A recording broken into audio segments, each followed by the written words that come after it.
실물자산을 보유하지 못했다는 이유 하나만으로 상대적으로 더 가난한 사람이 되었죠.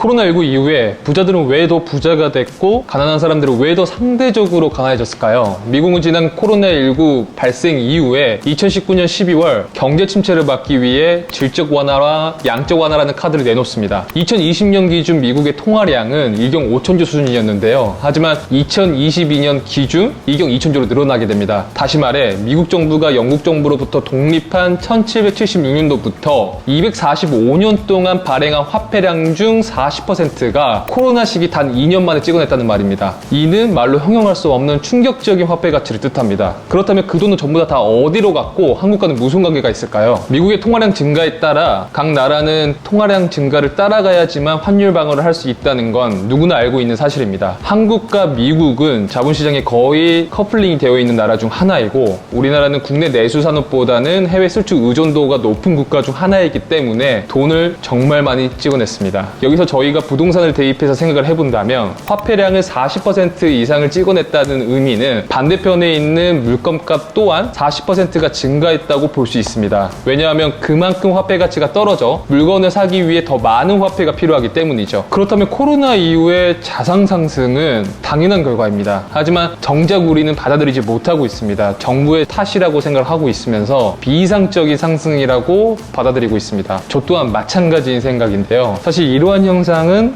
당연합니다. 단 3년 만에 이렇게 심한 양극화는 제가 제 인생을 살아가면서 느끼지 못한 순간이기 때문에 받아들이기에는 어려움이 상당히 큽니다. 코로나 이전부터 실물자산, 그러니까 우리가 알고 있는 건물이나 아파트를 모아온 사람들은 어땠을까요? 더 큰 부자가 되었습니다. 부동산을 많이 소유한 사람들은 화폐 가치 하락으로 인해서 부자가 더 큰 부자가 되었고 실물자산을 보유하지 못했다는 이유 하나만으로, 그러니까 현금을 쥐고 있었다는 이유 하나만으로 상대적으로 더 가난한 사람이 되었죠. 그렇다면 코로나 이전부터 부동산 투자를 해왔던 사람들은 이러한 내용들을 미리 예견하고 부동산을 샀을까요?